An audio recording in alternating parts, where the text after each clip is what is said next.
3절 말씀입니다. 하나님이 노아에게 이르시되 모든 혈육 있는 자의 포악함이 땅에 가득함으로 그 끝날이 내 앞에 이르렀으니 내가 그들을 땅과 함께 멸하리라.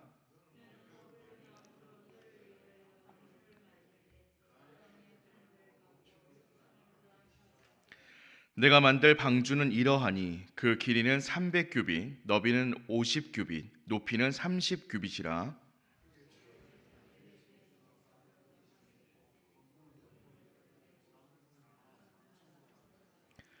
내가 홍수를 땅에 일으켜 무릇 생명의 기운이 있는 모든 육체를 천하에서 멸절하리니 땅에 있는 것들이 다 죽으리라.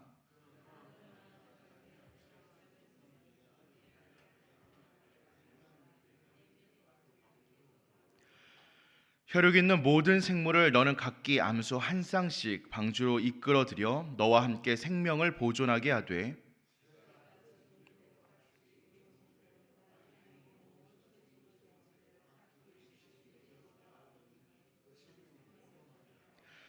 너는 먹을 모든 양식을 내게로 가져다가 저축하라. 이것이 너와 그들의 먹을 것이 되리라.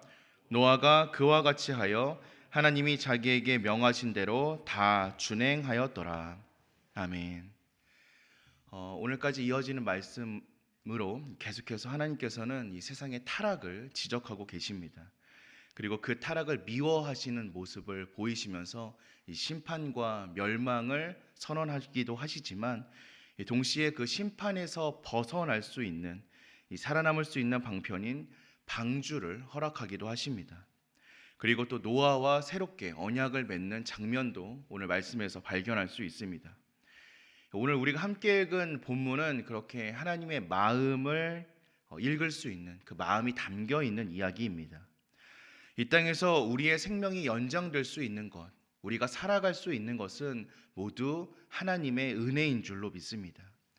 오늘 말씀을 통하여서 죄악이 만연한 우리의 세상 가운데에서 우리가 정말로 붙들어야 하는 것은 무엇인지 다시 한번 그 은혜를 묵상하고자 합니다.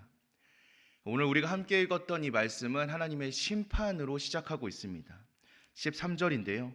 하나님이 노아에게 이르시되 모든 혈육 있는 자의 포악함이 땅에 가득함으로 그 끝날이 내 앞에 이르렀으니 내가 그들을 땅과 함께 멸하리라. 앞선 말씀 가운데 하나님께서 이 땅에 향한 심판의 원인으로 몇 가지를 꼽으셨습니다. 먼저 3절에서 등장하고 있는 육신, 그리고 5절에서는 죄악이 선포되었죠. 언급이 되었었죠. 오늘 말씀에서 등장하는 이 멸하리라라는 이 멸하다라는 단어가요, 어제 본문이었던 11절과 12절에서도 동일하게 등장을 하는데, 한국말로 번역을 했을 때는 이 단어가 가지고 있는 또 다른 뜻으로 번역이 되었습니다. 하나님께서 이 땅을 심판하는 또 한 가지 이유인데요, 바로 부패라는 단어입니다. 11절 12절인데요, 제가 읽어드리도록 하겠습니다. 그때에 온 땅이 하나님 앞에 부패하여 포악함이 땅에 가득한지라 하나님이 보신즉 땅이 부패하였으니 이는 땅에서 모든 혈육 있는 자의 행위가 부패함이었더라. 이 부패라는 단어가, 그리고 오늘 우리가 함께 읽었던 멸하리라라는 단어가 이 히브리어 원어로는요 사하트라는 단어입니다. 부패하다, 그르치다, 망가지다라는 단어를 뜻을 가지고 있고, 동시에 망하다, 파괴하다, 멸하다, 없어지다라는 뜻도 가지고 있습니다. 하나님께서는 우리에게 뭐라고 말씀하시냐면요, 이 땅과 사람의 행위가 모두 부패하였기 때문에, 사하트하였기 때문에 사람들과 땅을 모두 멸망시키겠다, 사하트하겠다라고 말씀하시는 것입니다. 오늘 본문이 자리하고 있는 이 창세기 6장의 말씀은 사람의 범죄가 사람과 땅을 육신적이고 동물적인 상태로 만들어서 사하트, 부패하게 함으로 결국 사람과 땅과 그 안의 모든 피조물들은 사하트, 멸망할 수밖에 없다라고 이야기하고 있는 것입니다. 죄는 사하트하기에 사하트한다. 벗어날 수 없는 죄의 특성과 죄의 결과를 우리에게 말하고 있는 것입니다. 사랑하는 성도 여러분, 죄의 끝은 너무나 당연합니다. 죄는 우리를 부패하게 만들고 우리를 멸망하게 만듭니다. 그렇기 때문에 데살로니가 전서 5장 22절의 말씀과 같이 우리는 악은 어떤 모양이라도 버리는 자들이 될 수 있어야 합니다. 죄에서 벗어나는 우리가 되어야만 합니다. 하나님께서는 이러한 죄악이 이 땅 가운데 만연함을 보시고 심판을 선포하고 계시는 것입니다. 하지만 하나님께서는 심판과 멸망만을 이야기하지 않으셨습니다. 그 가운데 동시에 구원을 이야기하고 계십니다. 바로 방주를 허락하고 계시는 것입니다. 하나님께서는 방주의 재료와 규모, 구조까지 노아에게 상세하게 말씀해 주고 계십니다. 이 세상을 물로 심판할 것이기 때문에 구원의 도구로 방주를 만들라라고 하신 것은 너무나 합리적이고 자연스럽기까지 합니다. 하나님께서는 거룩하신 분이시고 의로우신 분이시기 때문에 이 땅 가운데 놓여져 있는 죄악을 반드시 심판하십니다. 하지만 그 가운데에서 심판을 피할 수 있는 구원의 길도 제시해 주십니다. 우리는 그 길을 따라가기만 하면 됩니다. 따라가야만 합니다. 구원은 전적인 하나님의 은혜이기 때문에 이 은혜가 우리를 살게 하는 유일한 길임을 믿고 그 은혜를 붙잡고 살아간다면 우리는 이 땅 가운데에서도 하나님의 인도하심을 경험할 수 있는 것입니다. 우리는 지금 무엇을 붙잡고 살아가고 있습니까? 우리는 무엇을 향하여서 걸어가고 있습니까? 우리가 붙잡는 것이, 또 우리가 바라보는 것이 하나님의 은혜가 되기를 소망합니다.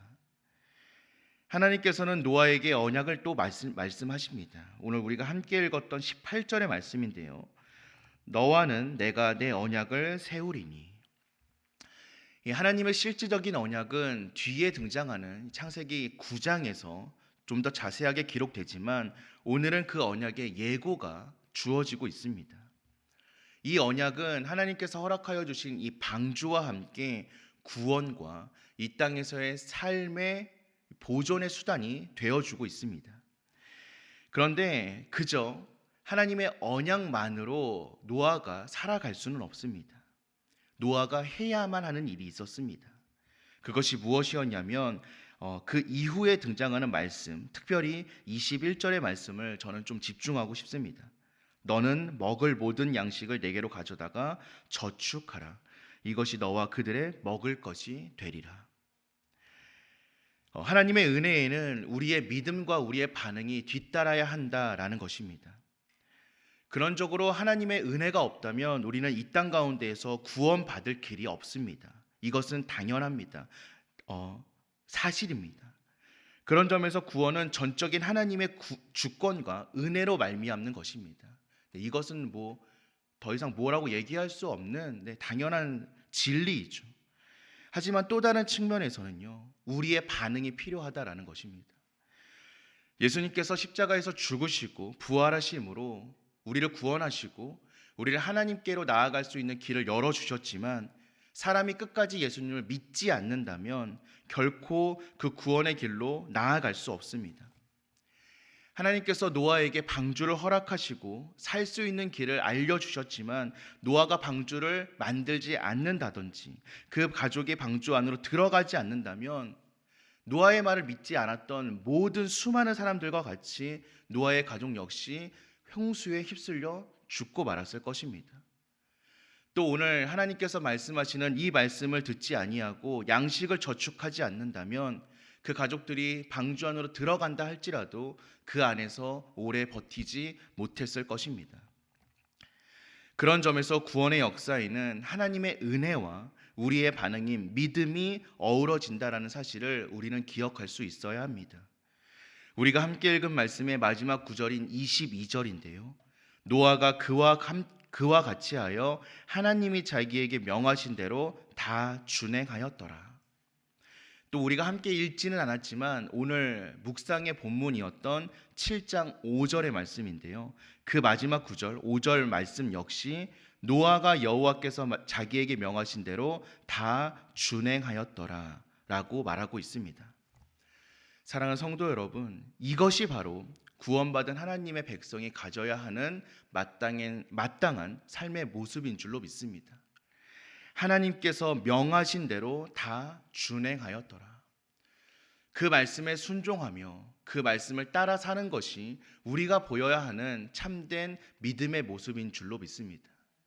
그저 말씀이 떨어졌다라고 해서 모든 것이 이루어지겠지라고 생각하는 것이 아니라, 나는 구원받은 사람이니까 이렇게 살아도 되겠지라는 것이 아니라, 그 말씀대로 하나님의 뜻대로 하나님께서 우리에게 요구하시는 대로 준행하고 순종하는 것이 우리가 보여야 하는 마땅한 삶의 태도라는 것입니다. 예전에 들었던 우스갯소리가 있는데요, 어떤 사람이 하나님께 복권 당첨되게 해달라고 열심히 기도했답니다. 근데요, 죽을 때까지 복권이 당첨이 안 됐답니다. 너무 억울해서 천국에서 하나님을 만나서 왜 복권 당첨 안 시켜주셨습니까? 라고 물었더니 하나님이 뭐라고 하셨는지 혹시 아십니까? 복권을 사야 당첨이 되지 라고 하셨답니다. 무슨 이야기입니까? 그저 믿는다고 이루어지겠지라고 우리가 아무것도 하지 않는다라면 하나님의 일은 이루어지지 않는다라는 것입니다. 말씀이 우리에게 주어졌다면, 그 말씀이 우리와 함께하고 있음을 믿는다면, 주님의 손길을 신뢰한다면 우리는 그 말씀을, 그 믿음을 붙잡고 행해야 한다라는 것입니다. 우리의 믿음으로 반응해야 한다라는 것입니다. 말씀을 준행하고 말씀 앞에 순종함으로 주님의 뜻이 이 땅에 이루어질 수 있도록 주님의 도구로 살아갈 수 있는 우리가 되기를 소망합니다. 마지막으로 한 가지만 더 말씀을 나누고 오늘 말씀을 정리하도록 하겠습니다. 오늘 말씀 16절에서는요, 방주의 문의 위치가 등장하고 있습니다. 하나님께서 노아에게 알려주셨던 방주의 구조 가운데 문은 오직 한 군데였습니다. 창문이 있고 그 옆으로 문을 하나 만들었습니다. 누구든지 방주로 들어가기 위하여서는 이 문을 통과해야만 했습니다. 우리가 살아가고 있는 이 삶 가운데에서도 우리에게 주어진 영원한 심판 가운데 이 구원을 얻기 위해서 우리 역시 통과해야 하는 유일한 문이 있습니다. 그 문은 바로 예수 그리스도라는 문입니다. 하지만 세상의 대부분의 사람들은 이 사실을 못마땅하게 여기곤 합니다.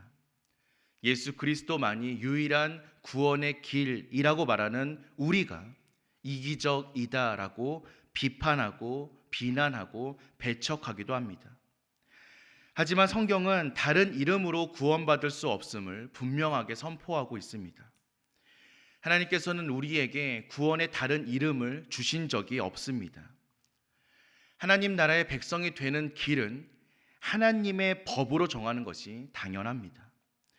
그 법이 제시하는 자격을 갖추지 않은 사람은 천국의 시민권을 가질 수 없습니다. 사랑하는 성도 여러분, 이 사실이 우리의 마음 가운데 새겨져 있기를 소망합니다. 오직 그리스도, 오직 예수의 보혈이 우리의 유일한 소망인 줄로 믿습니다.